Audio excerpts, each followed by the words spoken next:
Welcome back. Now, explaining a parent's illness to a young child can be quite difficult, and children can often experience feelings of isolation and anxiety. The charity Climb aims to explain the ins and outs of a cancer diagnosis to young children through drama, arts and play. Joining us now is Climb facilitator Audrey Kindrigan, along with her son Oisín. Good morning to you both. Thank you for joining us today. Good morning. Now we're going to talk about the wonderful services of Climb in a few minutes, and we just mentioned in our introduction, Audrey, that you're a facilitator with the charity, but you also had cause to use it from a personal viewpoint as well. Can you take us back to a few years ago? Yeah, in the end of 2011, I was diagnosed with cancer myself for the first time.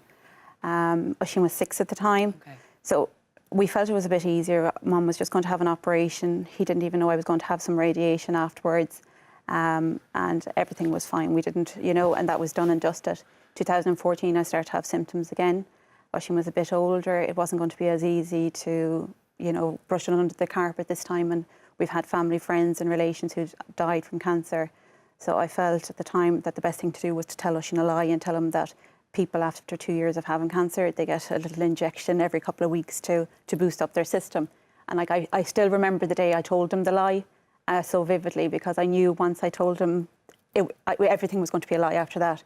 So every time somebody called to visit, we had to lie why they were there. With the mass bouquets, they all went in the press. The gifts were hidden. Must have been incredibly stressful for you, though. It was so stressful. But you did a natural instinct, though, Audrey, if you was to protect him. Oh, I thought I was protecting him. So do we all do that as parents? Yeah. And then Oisín, being Oisín, sure, he was eavesdropping. He was picking up half stories.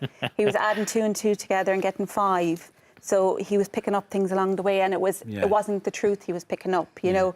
And he was just trying to decipher in his own little head what was going on. Okay. So at what point did it get to a point where you said, right, we're going to... I got through the gruelling treatment of chemo and radiation at that stage, and we thought we were moving on again, and OK, that was it. We got through it.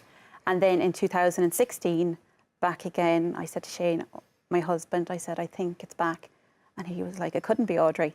So it was. At this time, I knew that we weren't going to lie to Oisín. Okay. How old was Oisín at this point? He would have been... This was 2016. He was 11. Last year, just, okay. He was 10, going on 11. Okay. Yeah. So I had remember seeing Claire Clark, who brought the Climb charity to Ireland, on the TV back in 2014. And at the time I was like, oh my God, that is exactly what we needed for Oisín, you know. Now we had gone through the lie and the whole lot, and it wasn't available in Ireland at the time.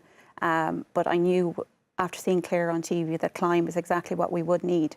So when 2016, when my recurrence came back, I sought out the Climb programme for Oisín.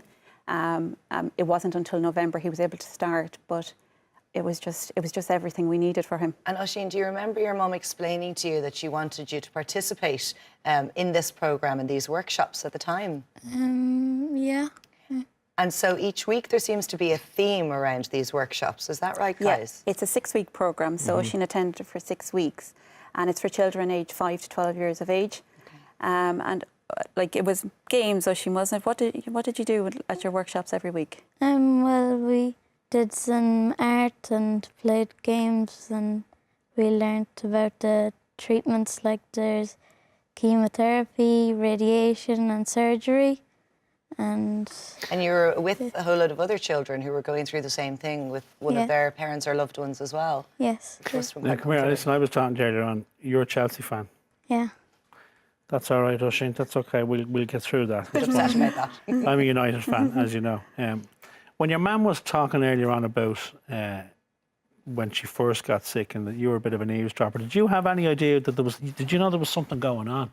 Yeah. But you didn't know what it was. Is that what it was? I didn't really know what it was, but I knew there was something going on. Something was different. Yeah. So when you started going to the classes then in Climb, did that help you? What did it do for you? Well, it helped me be able to talk to them more about it and made it easier and that. And was it easier then to ask your mum and dad the questions about it, like what is happening, what's going on? Yes, it was, yeah. And then it was explained to you then what chemotherapy was and what radiation was.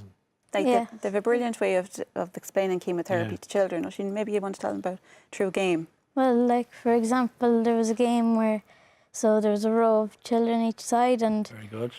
Each child had bubbles, and one side was the bad cell side and the other was the good cell side. Very good. And then one person was the chemotherapy, for example, and then people started blowing the bubbles and they ran through it to show that chemotherapy kills both good cells and bad cells.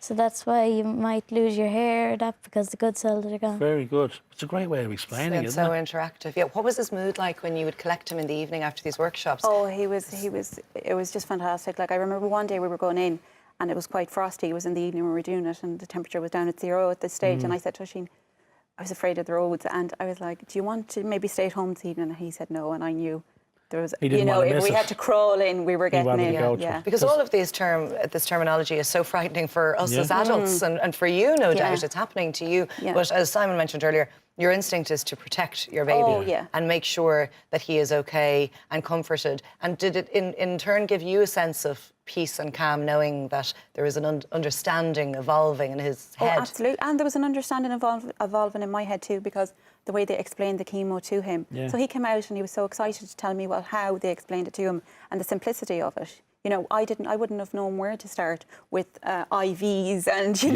killing cells and... So tell us about Climb then itself, because as you said earlier on, Audrey, that it wasn't available, but now it is. And Yeah. you've got so involved now that you're a facilitator. Yeah, after Oisín had done the programme, I decided I'd train as a facilitator so I could give something back to the programme. And from, like, I'm a primary school teacher, so I have a background of working with children. Yeah. And I also have the cancer experience and what it's like to tell the truth and to lie to your child. Yeah. So I just felt maybe I might be a good fit for it. So I went on, I did a training last May. So now, as of yesterday, there's 35 either cancer support centres or hospitals in Ireland offering the Climb programme to children. And that's nationwide. all That's around the country. nationwide, yeah, that's around the Okay, country. and if people, Incredible if initiative. people wanted to get in touch with Climb, obviously they have a website, and we'll put the website up. But if somebody's watching this at home now, Ring your what would local- your advice be? Ring your local cancer support centre. And they'll give you the if they're details. not running it, they'll put you in touch with the nearest one to you. Then there's also the Climb for Clare Facebook page, and there's information on that also. Because really, families, I would imagine, are just finding their way through the dark when something like this happens. It's such a burden, and it's a journey for the whole family. And the programme like Climb, it takes the burden of explaining some of the aspects of Yeah. cancer to your children off the parent, Yeah. and it opens the dialect and opens the conversation. What I found very interesting, Audrey, reading your notes, was that it's not even just the thing about telling Oisín or telling your son, but it's when you start the treatment, that things change at home because you're tired with us, and Yeah, you're sick at Yeah, home, you're I'm physically sick at home, and like Oisín, who he's told us himself, he knew there was something wrong. Yeah. It wasn't just Mammy wasn't feeling well. No, I remember the day I started chemotherapy on the 19th of August 2014, and then my birthday was the following day, and it was my first day of radiation. And sure, we always mark it with a cake and that at home. So Yeah. I came home from radiation, and Oisín had to with my sister, of course, and they had balloons and they had cake for me, and because this is what we've always done, Yes, yes, Of course. But I didn't. I wanted to go and cry. Of course you did. Of course. So listen, if people want information, they can contact their local cancer Local support Cancer Support service. Centre is where I. And there's a website then as well that you yeah, can visit. there's Climb for Clare on Facebook. and Fantastic. things Oisín, very quickly, are Chelsea going to win the league? Yeah. Oh, no, they're Of course he's not. going to say that. All right, okay, maybe they will. Wishing the very best of luck to both of you. Thank you very and, much. Thanks, Oisín. the new Thanks, roles ahead of Audrey. you. Thanks a so million. much.